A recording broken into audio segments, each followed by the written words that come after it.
My daughter kicked me out of the house after I refused to serve her mother-in-law like a maid. She's rich. Serve her plate and then go clean the bathroom.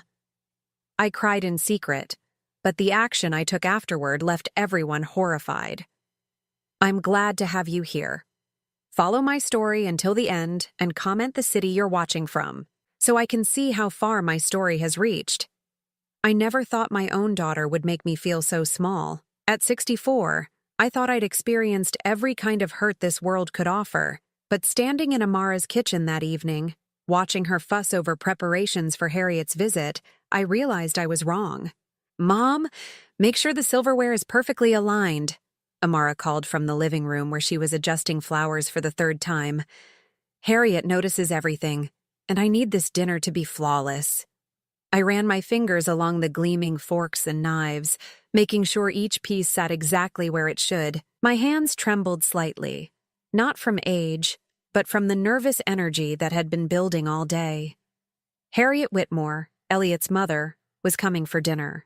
The woman who owned half the commercial real estate in our town, who drove a car worth more than most people's houses, who had never spoken to me as anything more than an inconvenience in her son's life. The doorbell rang at exactly 7 o'clock. Harriet didn't believe in being fashionably late. "Get the door, Mom," Amara hissed, smoothing her black dress one final time. "And remember what we discussed." What we discussed. The conversation from earlier that day still burned in my chest. Amara had sat me down like a child receiving instructions. "Harriet expects a certain level of service when she dines," she'd said, not meeting my eyes. "Just be helpful. Do whatever she needs." I opened the door to find Harriet standing there in a cream-colored coat that probably cost more than my monthly rent. She was a small woman, barely 5 feet tall, but she carried herself like someone accustomed to taking up all the space in any room. "Mrs. Whitmore," I said softly, stepping aside. "Please come in." She walked past me without acknowledgement, handing me her coat like I was the hired help. The weight of the expensive fabric in my arms felt heavier than it should have. Elliot appeared immediately, kissing his mother's cheek. "Mom, you look wonderful. How was the drive from the country club?" "Tedious," Harriet replied, settling into the wingback chair that Amara had specifically designated as hers. "The construction on 5th Street is absolutely barbaric. Someone should do something about it." I stood there holding her coat, waiting for someone to tell me where to put it. When no one paid attention, I quietly hung it in the hall closet. Dinner began 20 minutes later. I had spent the entire afternoon preparing Harriet's favorite dishes: beef Wellington, roasted asparagus, and chocolate soufflé. My feet ached from standing all day, but I had wanted everything perfect for Amara. "Yvonne," Harriet said as I placed the salad course before her. It was the first time she'd said my name all evening. "This dressing is too tart." "I can make a fresh vinaigrette," I offered quickly. "No need," Amara interjected, shooting me a sharp look. "Mom will just use the regular ranch from the refrigerator." I nodded and headed to the kitchen, my cheeks burning. Ranch dressing from a bottle for the salad I'd spent an hour preparing with fresh herbs from my own garden. When I returned, Harriet was in the middle of a story about her recent cruise to the Mediterranean. "The service was impeccable," she was saying. "The staff anticipated every need before you even realized you had one. That's what proper service looks like." She glanced at me meaningfully as I set the ranch dressing beside her plate. The main course went no better.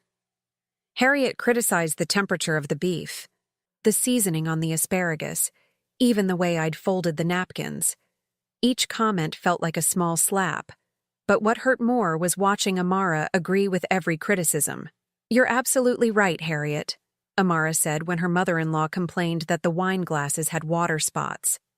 "Mom, could you re-wash these quickly?"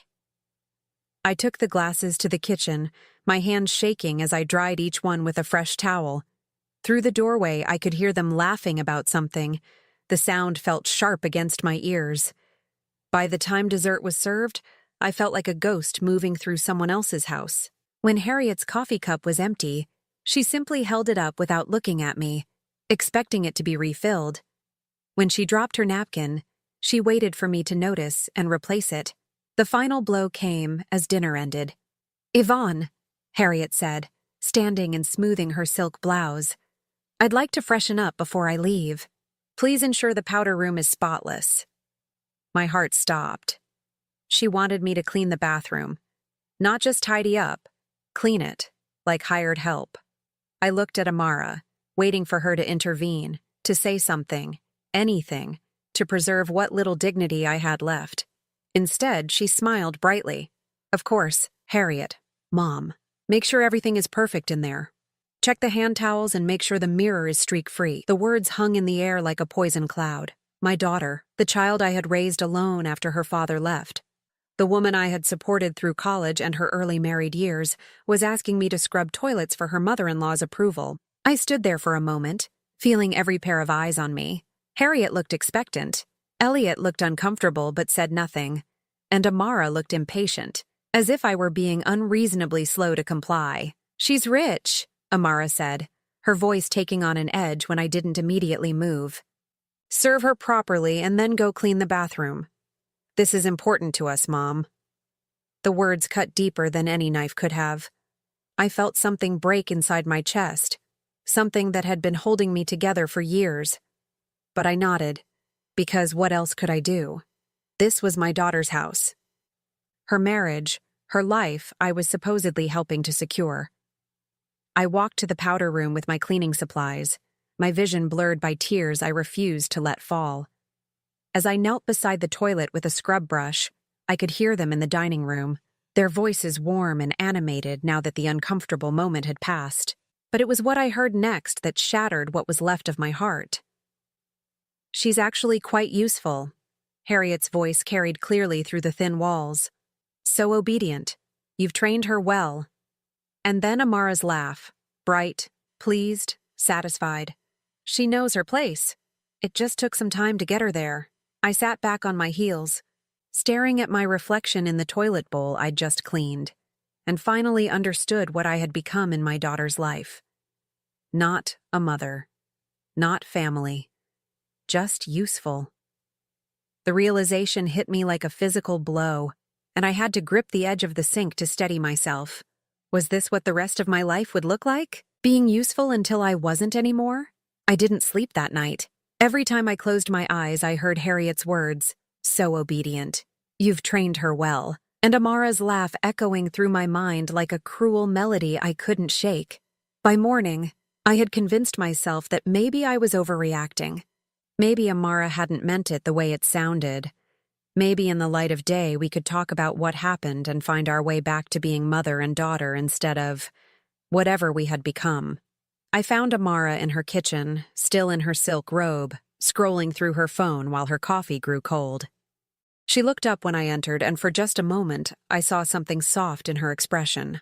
Hope flickered in my chest. "Good morning, sweetheart," I said carefully, pouring myself a cup from the pot she'd already made. "Thank you for letting me stay over.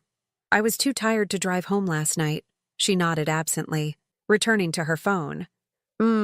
Harriet texted this morning. She was very impressed with dinner."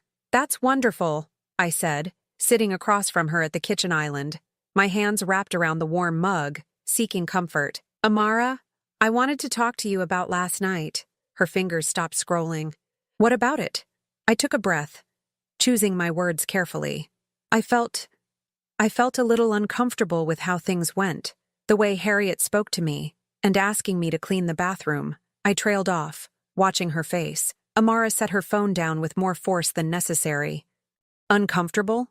Mom, what exactly are you saying?" "I'm saying that I'm your mother, not the hired help.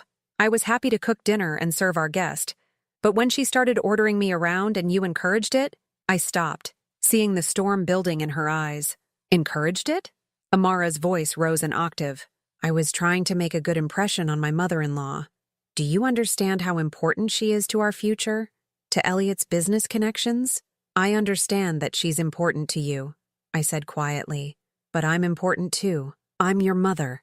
Amara stood up so quickly her chair scraped against the floor. "And as my mother, shouldn't you want what's best for me? Shouldn't you want to help me succeed?" "Of course I do, but nothing." She began pacing the kitchen, her robe billowing behind her. "Do you know what Harriet could do for us? She has connections with the planning commission, with the mayor's office. Elliot's architectural firm could get contracts worth millions if she puts in a good word. I stared at my daughter, this woman I had raised to be strong and independent, watching her reduce herself to a social climber. And you think the way to earn those connections is by humiliating your own mother? Humiliating? Amara spun to face me, her face flushed with anger. You think being asked to serve dinner and clean a bathroom is humiliating? Do you know what's actually humiliating, Mom? Having a mother who's so proud and stubborn that she can't see the bigger picture. The words hit me like a slap. Amara, please, just listen to yourself. You're talking about treating me like a servant in your own home. And you're talking like someone who thinks she's too good to help her own daughter. Amara's voice had become shrill now. You know what your problem is, Mom? You've always been jealous. Jealous? I couldn't hide my shock. Jealous of what? Of my success. Of my marriage. Of the life I've built. She was getting more agitated by the second. You never had any of this. Dad left you with nothing. And you've spent the rest of your life resenting anyone who has more than you do. The cruelty of it took my breath away. How can you say that to me? I worked 2 jobs to put you through college. I gave up dating, gave up any chance at happiness of my own, to make sure you had every opportunity. And now, you want me to pay for that forever? Amara shot back. You want me to sacrifice my future because you made choices that didn't work out? I felt tears starting to sting my eyes, but I blinked them back. I want you to treat me with basic human dignity. Dignity? Amara laughed, but there was no humor in it. Mom, what do you actually bring to this family? What do you contribute? You don't have money like Harriet does.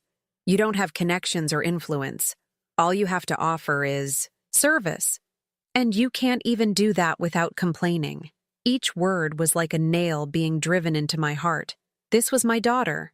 The baby I had rocked to sleep, the little girl whose scraped knees I had kissed better, the young woman whose dreams I had supported even when they seemed impossible. I brought you love, I whispered.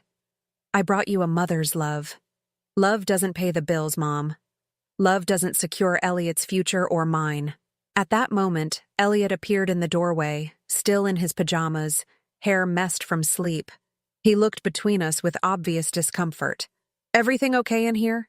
He asked, though his tone suggested he already knew it wasn't. Amara turned to him immediately, seeking an ally. I was just explaining to Mom that we need her to be more accommodating when Harriet visits. Elliot shifted uncomfortably. Mom seemed a little tense last night, he said carefully. I mean, Harriet noticed. Noticed what? I asked, though I wasn't sure I wanted to hear the answer. Just that you seemed resistant to helping out, Elliot said, not meeting my eyes. She mentioned that you didn't seem very happy about serving dinner. I stared at him in disbelief. I cooked for 6 hours. I served every course. I cleaned your bathroom with a scrub brush while you all sat comfortably in the dining room. But you did it with an attitude, Amara interjected. Harriet could tell you were unhappy about it. That made everyone uncomfortable. Of course I was unhappy about it. The words exploded out of me before I could stop them. I was being treated like hired help in my own daughter's home. It's not your home, Mom, Amara said quietly, and the simple statement cut deeper than all her shouting had. This is my home, mine and Elliot's, and in our home, we need people who support our goals, not people who make things difficult. I felt the ground shifting beneath me. What are you saying? Amara and Elliot exchanged a look that spoke volumes. Then Amara straightened her shoulders and looked at me with the cold determination I recognized from her business dealings. I'm saying you need to decide what kind of relationship you want with us. If you want to be part of this family, you need to accept your role. Help when we ask for help, without complaints or drama. Make Harriet feel welcomed and respected when she visits. And if I don't? Another look passed between them. This time, Elliot spoke.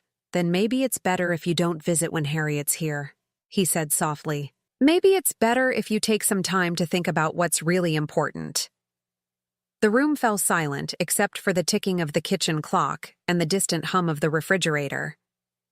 I looked at my daughter, searching her face for any sign of the child I had loved so fiercely, the young woman I had sacrificed everything for. I saw a stranger. So those are my choices? I asked, my voice barely above a whisper. Be your servant or be cut out of your life. Amara's jaw tightened. Don't be so dramatic, Mom. We're asking you to be helpful, to be part of the team. The team, I repeated. And what position am I playing on this team? She didn't answer, but she didn't need to. I could see it in her eyes, in the set of her shoulders, in the way she looked at me like I was a problem to be solved rather than her mother. I was the help, nothing more, nothing less. I stood up slowly, feeling every one of my 64 years in my aching bones. I need to go home. Mom, Amara started, but I held up a hand. I need to think, I said, about what you've said, about what you're asking me to do. I walked upstairs to gather my overnight bag, my legs feeling heavy with each step. Behind me, I could hear them whispering, but I couldn't make out the words. Maybe I didn't want to. As I packed my few belongings, I caught sight of myself in Amara's guest room mirror. I looked old, tired, defeated. When had I become this person? When had I become someone who could be dismissed so easily by her own child? I was almost to my car when I heard the front door open behind me. Mom, wait! Amara called out. I turned, hoping against hope that she had come to apologize, to take back the horrible things she'd said, to remember that she loved me. Instead, she stood on her front porch in her expensive robe, looking like she was already regretting coming after me. Just think about what we discussed, okay? She said. This doesn't have to be complicated. We can still be a family. I looked at her, my beautiful, successful, heartless daughter, and felt something fundamental shift inside me. The last thread of hope I'd been clinging to finally snapped. You're right, I said quietly. It doesn't have to be complicated at all. I got in my car and drove away, leaving her standing there on her perfect porch in her perfect neighborhood, with her perfect life that had no room in it for a mother who wanted to be treated like more than furniture. But as I drove home to my small apartment, I couldn't shake the feeling that this wasn't over. Something told me that the life Amara thought was so perfect was built on much shakier ground than she realized. The first 3 days after leaving Amara's house passed in a blur of sleepless nights and untouched meals. I kept replaying every moment of that awful dinner, every cruel word from the morning after, trying to understand how my relationship with my daughter had deteriorated so completely. My small one-bedroom apartment felt even smaller now, like a box I'd been shoved into and forgotten about. The silence was deafening. For years, even when Amara and I weren't speaking regularly, I always knew she was there. A phone call away, part of my life, part of my world. Now that connection felt severed, and I wasn't sure how to exist without it. I wandered from room to room like a ghost, picking up books I couldn't concentrate on, starting household tasks I'd abandon halfway through. The walls seemed to close in on me, filled with photographs of Amara at various stages of her life. Graduation pictures, wedding photos, holiday celebrations where we'd both been smiling and happy. Had it all been an act? Had she always seen me as a burden, as someone useful but ultimately disposable? On Thursday morning, I was sitting at my kitchen table staring at a cup of coffee that had long since gone cold when my laptop chimed with an incoming email. I almost ignored it. Most of my correspondence these days was bills or advertisements, but something made me look. The sender was Morrison and Associates, the accounting firm that handled the books for Amara's interior design business. I frowned, clicking it open. Why would they be contacting me directly? Then I remembered. When Amara had started her business 5 years ago, I'd helped her set it up. We'd listed me as a secondary contact for important financial documents, partly because she traveled frequently for client meetings, and partly because I'd helped her secure the initial startup loan. I was still officially listed as a partner, though I'd never taken an active role in the day-to-day operations. The email was routine, a monthly financial summary that I usually glanced at and deleted. But today, with nothing but time and heartache to fill my hours, I actually opened the attachment. At first, the columns of numbers meant nothing to me. Revenue, expenses, profit margins, all the dry details of running a business. But as I scrolled down to the transaction details, something caught my eye. There, in the deposit section, was a series of transfers that made my stomach clench. Large sums of money. $5,000 here, $8,500 there, $12,000 the month before, all coming from an account labeled H. Whitmore Personal. Harriet's money. Going directly into Amara's business account. I stared at the screen, feeling my pulse quicken. When had Harriet invested in Amara's business? In all our conversations about the company's growth, Amara had never mentioned taking on an investor, especially not her mother-in-law. The deposits were substantial and regular, dating back almost 8 months, but something felt wrong about it. The timing, the amounts, the fact that these transfers seemed to accelerate around the same time that Amara had started putting pressure on me to be more accommodating during Harriet's visits. I clicked through to the previous month's report, then the one before that. The pattern was clear. Regular, significant transfers from Harriet's personal account to Amara's business, but there was no corresponding documentation that I could see, no investment agreements, no partnership papers, no formal arrangements that would typically accompany such substantial financial backing. My hands were trembling as I reached for my phone. I still had contacts at the bank where Amara had her business accounts, people who knew me from when I'd helped her set everything up. Maybe they could provide some clarity. Mrs. Chen, this is Yvonne Hartwell, Amara Hartwell Morrison's business partner. I hope I'm not catching you at a bad time. Linda Chen had been Amara's business banker from the beginning. She was a kind woman in her 50s who had always been helpful during the startup process. Yvonne, it's so good to hear from you. How are things going with the business?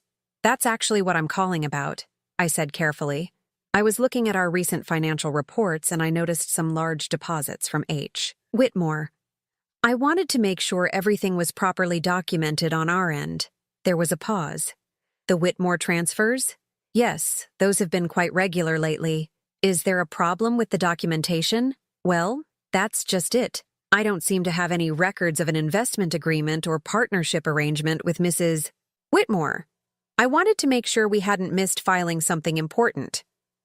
Another pause, longer this time. Yvonne, I'm looking at the account notes here, and these transfers are listed as family contributions rather than formal investments. Amara told us they were gifts from her mother-in-law to help with business expansion. My blood ran cold. Gifts? That's what we have on file. Large family gifts to support the business. They're not structured as loans or investments, just contributions. I thanked Linda and hung up, my mind racing. Gifts. Harriet was supposedly giving Amara thousands of dollars every month as gifts, but that didn't make sense. From everything I'd observed about their relationship, Harriet was demanding and controlling, not generous and giving. She was the type of person who kept track of every favor, every kindness, expecting them to be repaid with interest. And there was something else nagging at me. During that awful dinner, when Harriet had been criticizing everything and treating me like hired help, I'd gotten the distinct impression that she enjoyed having power over people. She liked being the wealthy woman whose approval everyone sought. Would someone like that really be handing over thousands of dollars without expecting something significant in return? I spent the rest of the day poring over the financial records I had access to, and the picture that emerged made my stomach turn. The transfers from Harriet's account had started small, $2,000 here and there. But they'd grown larger and more frequent over time, and they didn't correspond to any business milestones or growth patterns that would justify such substantial gifts. More troubling still, when I looked at how the money was being used, it wasn't going toward business expenses. Large portions were being transferred out of the business account into what appeared to be personal accounts. Money that was supposedly being given to help Amara's interior design company grow was instead funding an expensive lifestyle. But the most damning detail was in the timing. The largest transfers had occurred during periods when, according to social media posts I could still see on Amara's public accounts, Harriet had been traveling or dealing with health issues. The kind of times when an elderly woman might not be monitoring her finances as closely as usual. I sat back in my chair, feeling sick. It couldn't be what it looked like. Amara wouldn't steal from her mother-in-law. She might be cold and calculating. She might prioritize money over relationships. But she wasn't a thief, was she? I tried to think of alternative explanations. Maybe Harriet really was investing in the business and just didn't want it formalized. Maybe she was helping Amara and Elliot with personal expenses as a way of supporting their marriage. Maybe there was a perfectly innocent explanation for why thousands of dollars were flowing from an elderly woman's personal account into my daughter's business without any formal agreements or documentation. But deep in my gut, I knew better. The way Amara had been so desperate to impress Harriet, so insistent that I cater to her every whim, so determined to maintain a relationship that seemed to bring her no joy. It all made horrible sense if she was stealing from the woman. And there was something else. Something that made my blood run cold when I thought about it. The way Harriet had treated me during dinner, ordering me around like hired help while Amara not only allowed it, but encouraged it. What if that wasn't just about social climbing? What if Amara was deliberately fostering a dynamic where Harriet felt powerful and in control? Where she felt like the generous benefactor who deserved to be catered to? What if my humiliation had been part of a larger manipulation? I closed the laptop and walked to the kitchen window, staring out at the parking lot of my apartment complex. The autumn sky was gray and heavy with unshed rain, matching the weight I felt in my chest. My daughter wasn't just cold and ungrateful. If I was right about what I was seeing in these financial records, she was a criminal. She was stealing from an elderly woman, using her marriage and her family relationships as cover for theft. And she had turned me into an unwitting accomplice, making me serve and clean and humble myself to maintain the illusion that we were all one happy family, that Harriet was the beloved matriarch whose generosity deserved our grateful servitude. The worst part was how perfectly it had worked. Harriet had felt powerful and respected, Amara had gotten her money, and I had been the useful tool that made it all possible. My humiliation hadn't been a byproduct of Amara's social climbing. It had been an essential part of her con. I pressed my forehead against the cool glass of the window and finally let myself cry. Not just for the loss of my relationship with my daughter, but for the discovery of who she really was. The child I had raised, the woman I had sacrificed everything for, was a stranger to me. Worse than a stranger, she was someone I wouldn't want to know if we weren't related. But as the tears dried on my cheeks, I felt something else stirring inside me, something harder and colder than grief. If Amara thought she could use me as a prop in her scheme to defraud an elderly woman, she had made a serious miscalculation. I might be old, I might be alone, I might have been foolish enough to let myself be humiliated for the sake of family peace, but I wasn't going to stand by and watch her destroy an innocent person's life. It was time Harriet knew exactly what kind of daughter-in-law she had. Sleep became impossible after discovering those financial records. I'd lie in bed staring at the ceiling, my mind churning through the implications of what I'd seen, trying to convince myself there had to be another explanation. But every time I closed my eyes, I saw those numbers, $47,000 in total over 8 months, flowing from Harriet's personal account into Amara's business with no documentation, no agreements, no legitimate business purpose. By Friday morning, I knew I had to dig deeper. I couldn't go to Harriet with suspicions. I needed facts, hard evidence that would be impossible to explain away or dismiss. I made coffee and sat down at my laptop with grim determination. If Amara was stealing from her mother-in-law, there would be a trail. Thieves, even smart ones, always left breadcrumbs. The first thing I did was access the business's online banking portal. As a listed partner, I still had login credentials, though I'd rarely used them since helping Amara set up the accounts years ago. I held my breath as I entered the password, half expecting to find that my access had been revoked. But the screen loaded without issue, showing me real-time account activity. What I saw made my stomach drop. The pattern was even more extensive than the monthly summaries had revealed. Not only were there regular transfers from Harriet's account, but there were also cash withdrawals and transfers to personal accounts that didn't match any legitimate business expenses I could identify. Money was flowing in from Harriet and flowing right back out to fund what looked like personal purchases. I spent the next 2 hours going through transaction records line by line, cross-referencing dates and amounts. A $3,000 withdrawal on the same day Amara had posted Instagram photos from an expensive spa weekend. A $8,500 transfer to Elliot's personal account the week before they'd taken their anniversary trip to Napa Valley. Thousands of dollars in cash withdrawals with no business justification whatsoever. But I needed more than just financial records.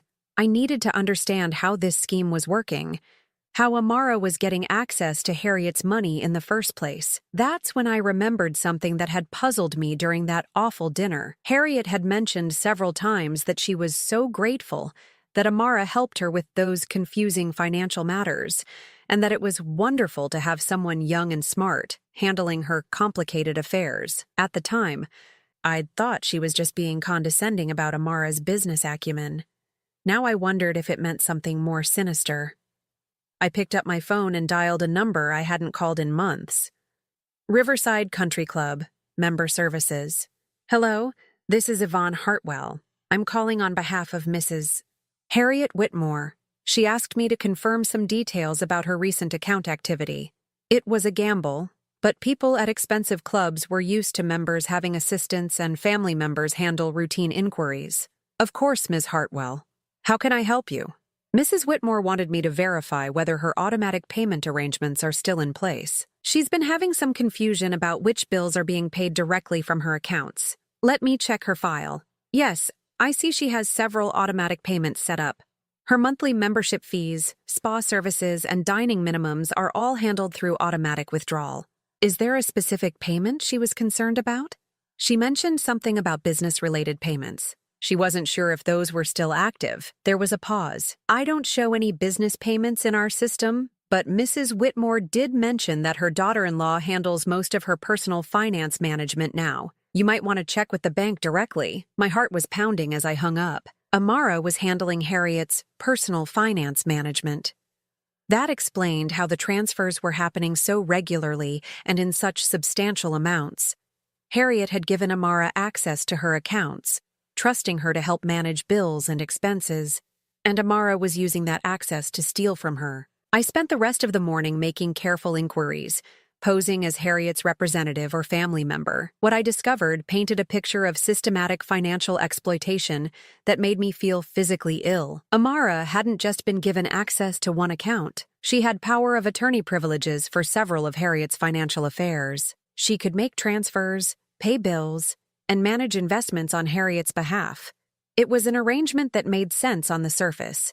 Harriet was in her 70s, traveled frequently, and might legitimately need help keeping track of complex finances. But Amara was abusing that trust in the most calculated way possible. The transfers weren't random or opportunistic. They were carefully structured to avoid triggering automatic fraud alerts. The amounts varied just enough to seem organic.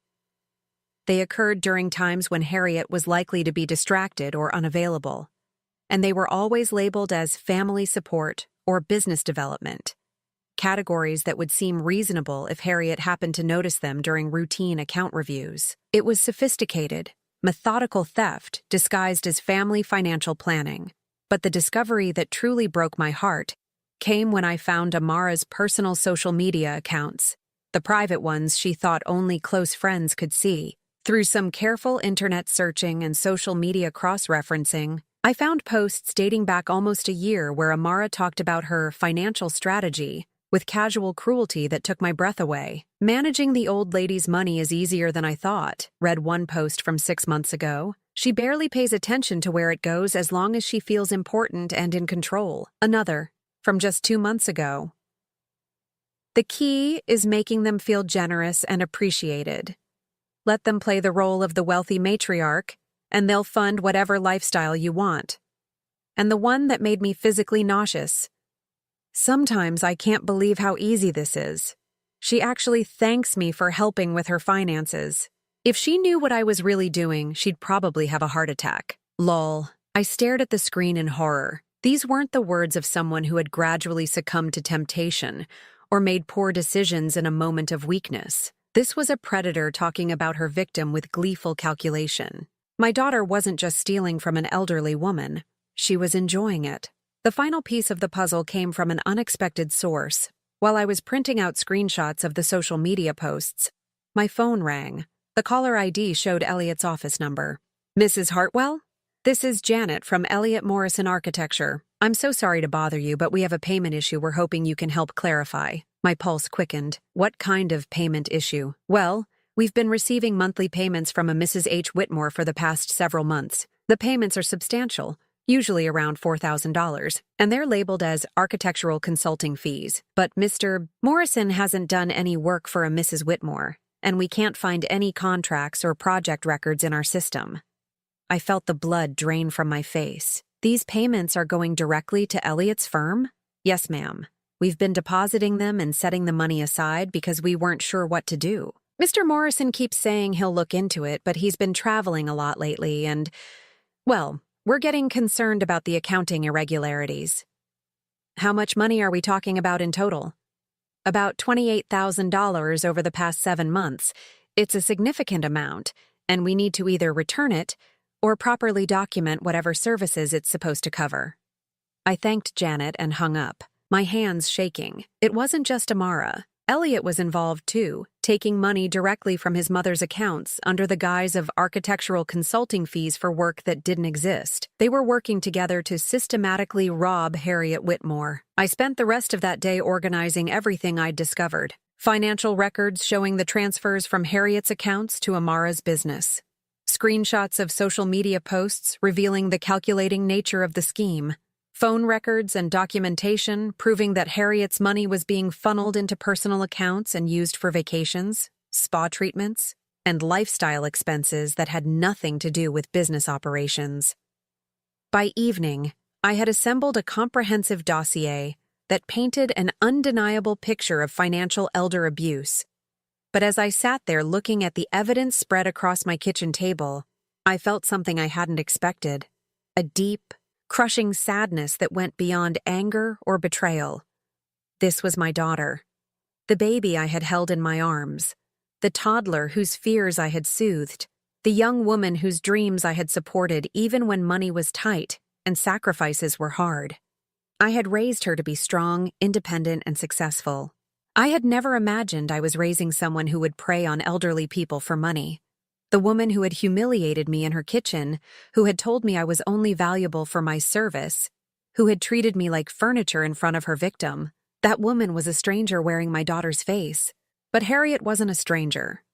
She was an elderly woman who trusted her son and daughter-in-law to help protect her interests, not exploit them. She might be demanding and difficult, but she didn't deserve to be stolen from by the very people she considered family. I gathered up all the evidence and put it in a manila folder. Tomorrow, I would drive to Harriet's estate and show her exactly what kind of family she had welcomed into her life. It was time for the truth to come out, no matter how much it would cost me. Because the daughter I had loved was already gone. The woman living in her house, using her name, building her life on stolen money. She wasn't someone I recognized anymore, and I wouldn't protect a criminal, even if she had once been my child. The drive to Harriet's estate felt longer than the actual 40 minutes it took. My hands gripped the steering wheel so tightly that my knuckles had gone white, and the manila folder containing all the evidence sat on the passenger seat like a loaded weapon. I'd barely slept the night before, running through different scenarios of how this conversation might go. Would Harriet believe me? Would she think I was a bitter ex-mother-in-law trying to cause trouble? Would she even listen before having me escorted off her property? But every time doubt crept in, I remembered Amara's social media posts. She actually thanks me for helping with her finances. If she knew what I was really doing, she'd probably have a heart attack. Lowell, the cruelty of it steeled my resolve. Harriet deserved to know the truth, regardless of how difficult this conversation would be. The Whitmore estate sat behind ornate iron gates on 15 acres of meticulously maintained grounds. I'd only been here once before, for Amara and Elliot's engagement party 3 years ago. Even then, I'd felt out of place among the marble statuary and imported rose gardens. I pressed the button on the intercom at the gate, my heart hammering against my ribs. Whitmore residence. This is Yvonne Hartwell. I need to speak with Mrs. Whitmore about an urgent family matter. There was a long pause. Mrs. Whitmore isn't expecting any visitors today. Please tell her it's about Amara and Elliot. It's extremely important. Another pause. Then the gate swung open with a mechanical hum. I drove up the winding driveway, past perfectly trimmed hedges and a fountain that probably cost more than I'd made in the past 5 years. The house itself was a sprawling Georgian colonial with white columns and enough windows to light a small town. Harriet met me at the front door, dressed in a cream-colored cashmere sweater set that probably cost more than my monthly rent. Her silver hair was perfectly styled, her makeup flawless despite it being barely 10 in the morning. She looked every inch the wealthy matriarch, but there was something in her eyes, a wariness that suggested she sensed this wasn't a social call. "Yvonne," she said coolly, "this is unexpected. I hope everything is all right with Amara and Elliot." "That's what I need to discuss with you, Mrs. Whitmore. May I come in?" She hesitated for just a moment, then stepped aside. "Of course. Let's go to the sitting room." The sitting room was exactly what I'd expected. Expensive furniture arranged with mathematical precision, oil paintings of long-dead Whitmore ancestors staring down from the walls, fresh flowers that had probably been arranged by a professional that morning. Everything perfect, everything controlled, everything designed to reinforce the owner's status and power. Harriet settled into a high-backed chair that looked more like a throne than furniture, and gestured for me to sit across from her. The distance between us felt intentional, a reminder of our respective places in the social hierarchy. "Now then," she said, folding her hands in her lap, "what's this urgent family matter you need to discuss?" I opened the manila folder with trembling fingers. There was no gentle way to do this, no way to soften what I was about to reveal. "Mrs. Whitmore, I need to show you something. I discovered it by accident, and I've spent the past week verifying everything. I wish I didn't have to be the one to tell you this, but..." I took a deep breath. "Amara and Elliot have been stealing money from your accounts." Harriet's face went completely still. "Excuse me? They've been taking thousands of dollars from your personal accounts over the past 8 months. Large transfers that they've disguised as business investments and consulting fees." I pulled out the first set of financial records. "These are copies of your bank statements showing transfers to Amara's interior design business. Over $47,000 total." Harriet leaned forward slightly, her eyes scanning the papers I'd placed on the coffee table between us. Her expression was unreadable. "This shows money going to Amara's business," she said carefully. "I've been supporting their endeavors. That's not theft." "With respect, Mrs. Whitmore, did you authorize these specific transfers? Did you know that this money wasn't being used for business purposes, but for personal vacations and luxury purchases?" I spread out the next set of documents, the business account records showing how the money had been immediately transferred out or withdrawn in cash, cross-referenced with social media posts showing Amara and Elliot's expensive lifestyle choices. Harriet's face grew paler as she examined the evidence. "These dates, Elliot told me he needed funds for a major project last month. He said it was a time-sensitive opportunity that would benefit both his firm and our family's investments." "Mrs. Whitmore, I spoke to Elliot's office yesterday. They've been receiving payments labeled as architectural consulting fees from your account, $28,000 worth. But there are no contracts, no projects, no work being done. Elliot's own staff is confused about why they keep receiving money for services that don't exist." I watched the color drain completely from her face. She picked up one of the bank statements with shaking fingers, studying it more carefully. "I don't understand," she whispered. "Amara has been helping me manage my finances. She said the money was going toward investments that would benefit all of us. She's been so helpful, so attentive. That's how this type of theft works," I said gently. "They gain your trust, make themselves indispensable, then gradually increase their access to your finances. Look at these social media posts." I showed her the screenshots from Amara's private accounts. Harriet's hands trembled as she read her daughter-in-law's cruel words about managing the old lady's money and making her feel generous and appreciated while funding their lifestyle. The silence that followed was deafening. Harriet stared at the evidence spread across her pristine coffee table, her breath coming in short, sharp gasps. "She calls me the old lady," Harriet said finally, her voice barely audible. "She jokes about me having a heart attack if I found out what she was doing. I'm so sorry. Mrs. Whitmore, I know how difficult this must be." Harriet's grief transformed into something harder, colder. When she looked up at me, her eyes were filled with a fury I hadn't expected. "They made a fool of me," she said, her voice gaining strength. "In my own home, at my own table, they made me feel like a generous benefactor while they picked my pockets."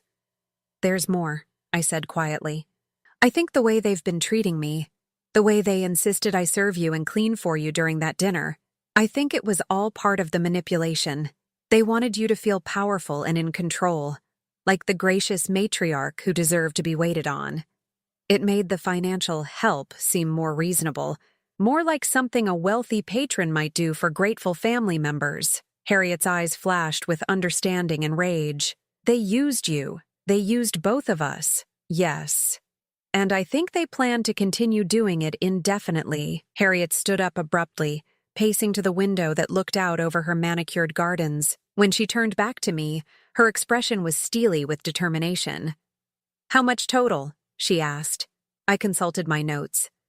"From what I can document, approximately $75,000 over the past 8 months. But Mrs. Whitmore, given how sophisticated this scheme is, there might be more that I haven't discovered yet." She nodded grimly. "I want to confront them. Tonight. I want them to look me in the eye and explain this." "Are you sure you want to do that? Maybe you should speak to a lawyer first, or—" "No." Her voice was iron. "I want to see their faces when they realize their little game is over. I want them to know that the foolish old lady they've been robbing isn't as helpless as they thought." She walked to an antique desk in the corner and pulled out her phone. "I'm going to call them right now. I'll tell them I want to have dinner tonight here at the house. A family dinner to discuss some important financial matters. Mrs. Whitmore, please be careful. If they realize what you know, they won't," she said with cold certainty. "They think they're so clever, so much smarter than the doddering old woman they've been manipulating. They'll come because they think it's another opportunity to steal from me." She dialed Amara's number, and I could hear it ringing through the phone's speaker. "Harriet!" Amara's voice was bright and cheerful, full of the false warmth I now recognized as manipulation. "How lovely to hear from you. How are you feeling?" "I'm doing well, dear. I was hoping you and Elliot could come for dinner tonight. There are some financial matters I'd like to discuss with you both." There was a pause. "Financial matters? Is everything all right?" "Oh yes, everything's fine. I've just been reviewing some of my accounts, and I'd like your input on a few decisions. You know how much I value your guidance on these complicated matters." I could practically hear Amara's greed through the phone. "Of course, Harriet. We'd be delighted to help. What time works for you?" 7 o'clock. "And Amara? Don't bring Yvonne this time. I think we should keep this conversation just within the immediate family." Another pause, shorter this time. "Absolutely. Just the 3 of us. We'll see you at 7. Harriet hung up and looked at me with grim satisfaction. "They're coming. They think they're walking into another opportunity to manipulate me. What will you do? What will you say to them?" Harriet's smile was cold and sharp as a blade. "I'm going to give them exactly what they deserve. But first, I need to make some phone calls. My lawyer, my banker, and my accountant. It's time to make sure that when this is over, they face consequences for what they've done." She turned to me, and for the first time since I'd arrived, her expression softened slightly. "Yvonne, I owe you an apology. The way I treated you at that dinner, the way I let them treat you. I understand now that it was all part of their manipulation, but that doesn't excuse my behavior. You didn't deserve to be humiliated in service of their con game." I felt tears prick at my eyes. "Thank you for saying that. Will you stay for dinner tonight? I think you've earned the right to see how this ends." I looked at this woman who had once made me scrub her bathroom, who had treated me like hired help while my own daughter orchestrated my humiliation. Now she was offering me a seat at the table where justice would finally be served. "Yes," I said quietly. "I think I'd like that very much." 7 o'clock arrived with the weight of an execution. I sat in Harriet's sitting room, watching through the window as Amara's sleek BMW pulled up the circular driveway. My stomach churned with anxiety and anticipation as I saw my daughter and son-in-law step out of the car, both dressed in expensive clothes that had probably been purchased with Harriet's stolen money. They walked up to the front door with confident strides, Elliot adjusting his designer tie, Amara smoothing her silk dress. They looked like the picture of success and sophistication. They had no idea they were walking into their own reckoning. Harriet had spent the afternoon making calls to her lawyer and accountant, setting wheels in motion that would ensure this confrontation had real consequences. She'd also had me move to the study, where I could hear everything through the open French doors but remain out of sight until the right moment. Remember, she'd told me as we'd planned this confrontation, they need to understand that their victims aren't helpless, that their manipulation didn't work because we were weak, but because we trusted them. I heard the front door open, followed by Amara's bright, artificial voice. "Harriet, you look wonderful. Thank you so much for inviting us over." "Elliot." Harriet's voice was perfectly controlled, giving away nothing. "How good of you both to come on such short notice." "Of course," Elliot replied. "We're always happy to help with any financial questions you might have." I could hear them moving into the dining room, their voices becoming slightly muffled by distance. Harriet had set the table with her finest china and crystal, as if this were indeed a normal family dinner. The irony wasn't lost on me. My daughter was about to be served her comeuppance on bone china worth more than my car. "I hope you don't mind," Harriet was saying, "but I've asked my lawyer to join us by phone later. There are some documents I'd like to review with all of you present." "Documents?" Amara's voice carried just a hint of tension. "Investment papers, account authorizations, that sort of thing. I'm trying to get better organized about my financial affairs. You know how scattered I can be about these matters." Elliot laughed, and the sound made my skin crawl. "You're hardly scattered, Mother. You've always been very sharp about business. Have I? Sometimes I wonder. There are transactions in my accounts that I'm having trouble remembering authorizing. Large transfers that I'm sure I approved, but the details are becoming fuzzy." I held my breath, waiting for their response. "Well, that's perfectly normal," Amara said smoothly. "You handle so many different investments and accounts. That's why you asked us to help keep track of everything, remember?" "Yes, I do remember asking for help, though I'm having trouble remembering asking for quite this much help." The temperature in the room seemed to drop 10 degrees. I could practically feel the tension radiating through the walls. "I'm not sure I understand," Elliot said carefully. "Oh, I think you understand perfectly." Harriet's voice had transformed completely, losing all pretense of frail confusion and becoming sharp as steel. "I think you understand exactly how much help you've been giving yourselves to my money." The silence that followed was deafening. "Harriet," Amara began, her voice higher than usual, "I don't know what you think. I think you've stolen over $75,000 from me in the past 8 months. I think you've been using your access to my accounts to fund your lifestyle while pretending to be loving, helpful family members. I think you're thieves." I heard a chair scrape against the floor, then Elliot's voice, strained and defensive. "Mother, that's a serious accusation. If there's been some kind of misunderstanding about the money transfers." "There's been no misunderstanding." Harriet's voice was cold as winter. "I have bank records, transaction histories, documentation of every dollar you've stolen. I have screenshots of social media posts where you joke about how easy it is to manipulate the old lady and laugh about me having a heart attack if I discovered what you were doing." The crash that followed sounded like someone had dropped a wine glass. That was my cue. I stood up from my chair in the study and walked into the dining room. The manila folder in my hands, Amara was standing beside the table, her face white as paper, staring at Harriet like she'd seen a ghost. Elliot had gone completely still, his mouth slightly open in shock. Between them, red wine was spreading across Harriet's white tablecloth from the shattered remains of a crystal glass. "Hello, Amara," I said quietly. My daughter's head snapped toward me, her eyes wide with panic and fury. "What is she doing here?" she demanded, turning back to Harriet. "She's the one who discovered what you were doing," Harriet replied calmly. "She came to me with evidence of your theft because, unlike some people, she has a conscience." Amara's face twisted with rage. "She's lying. She's trying to turn you against us because I refuse to let her treat you like a servant." I almost laughed at the audacity of it. Even now, even caught red-handed, she was trying to rewrite history. "Actually, Amara, You insisted that I treat Mrs. Whitmore like she was my employer. You demanded that I serve her and clean for her, remember? You said she was rich and I should know my place. That's not how it happened. It's exactly how it happened, Harriet interrupted. And now I understand why.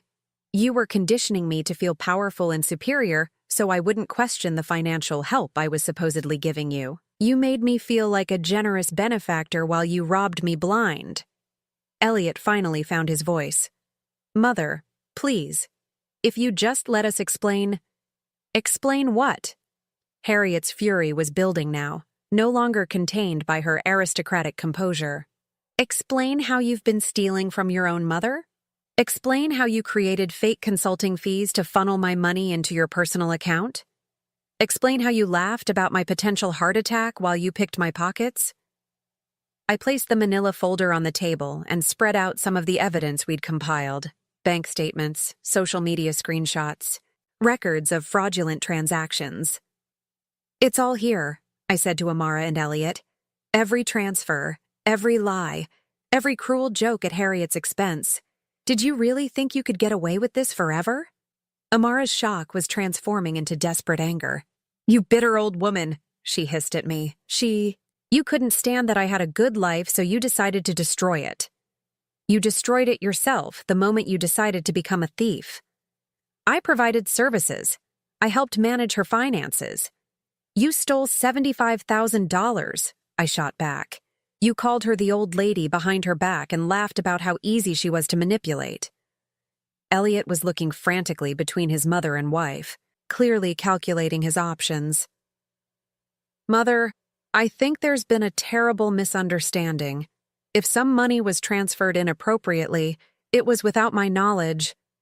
Don't, Harriet said, her voice deadly quiet. Don't you dare try to blame this on your wife while pretending to be innocent. Your architectural firm has been receiving payments for non-existent work. Your own staff called to ask about the fraudulent consulting fees. Elliot's face crumpled. The game was over, and he knew it. What do you want? Amara asked finally, her voice small and defeated. Harriet smiled, but it was cold and sharp as a knife. I want my money back. All of it. I want you both to sign statements admitting what you've done, and I want you to understand that you will never, ever have access to my finances again. And if we refuse, then my lawyer files criminal charges tomorrow morning. Elder abuse, theft, fraud. You'll both be facing prison time. The fight went out of Amara all at once. Her shoulders sagged, and she looked around the room like a trapped animal searching for an escape that didn't exist. How much time do we have? Elliot asked quietly. 72 hours to return the money and sign the admissions. After that, the police become involved. I watched my daughter's face as the reality of her situation sank in. This was the woman who had humiliated me in her kitchen, who had told me I was only valuable as a servant, who had cut me out of her life because I wouldn't submit to being treated like hired help.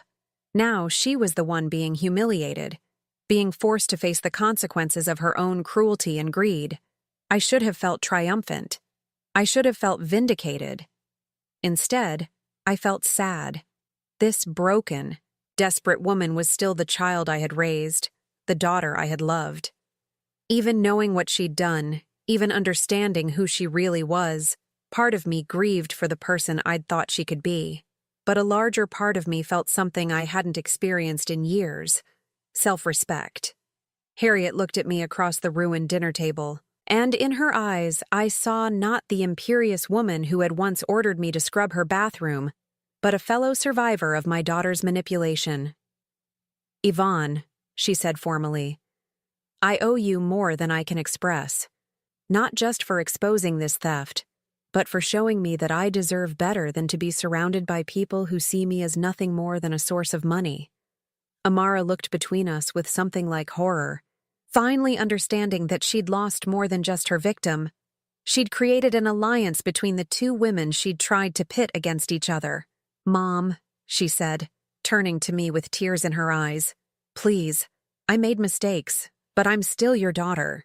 Don't let her destroy our family. I looked at her for a long moment, remembering the little girl who used to climb into my lap when she was scared, the young woman who used to call me for advice about everything from career decisions to what to cook for dinner. You destroyed our family the day you decided I was only valuable as a servant, I said quietly. You lost me as a mother when you chose to see me as a tool for your schemes, rather than a person who deserved your respect. 3 months later, I was sitting in Harriet's sunroom, reviewing applications for the property management position she'd offered me, not as an employee, but as a partner in managing her extensive real estate holdings. It was work that respected my intelligence and experience, work that paid me fairly for my contributions. Amara and Elliot had returned most of the stolen money and signed the admission statements to avoid criminal prosecution. Their marriage hadn't survived the scandal. Elliot had filed for divorce within weeks, claiming he'd been manipulated by his wife. They'd lost their house, their cars, and most of their expensive possessions to pay back what they'd stolen. Amara had tried calling me several times in the weeks after the confrontation, alternately apologetic and angry, but I'd stopped answering. There was nothing left to say between us. I'd finally found what had been missing from my life for so many years: dignity, the right to be treated with respect, to have my contributions valued, to exist as more than just someone else's convenience. Harriet and I had built an unlikely friendship based on mutual respect and shared survival. We were two women who had been used and dismissed, who had found strength in refusing to accept that treatment any longer. I was 64 years old, and for the first time in decades, I was truly free. Now I'm curious about you who listened to my story. What would you do if you were in my place? Have you ever been through something similar? Comment below, and meanwhile, I'm leaving on the final screen 2 other stories that are channel favorites, and they will definitely surprise you. Thank you for watching until here.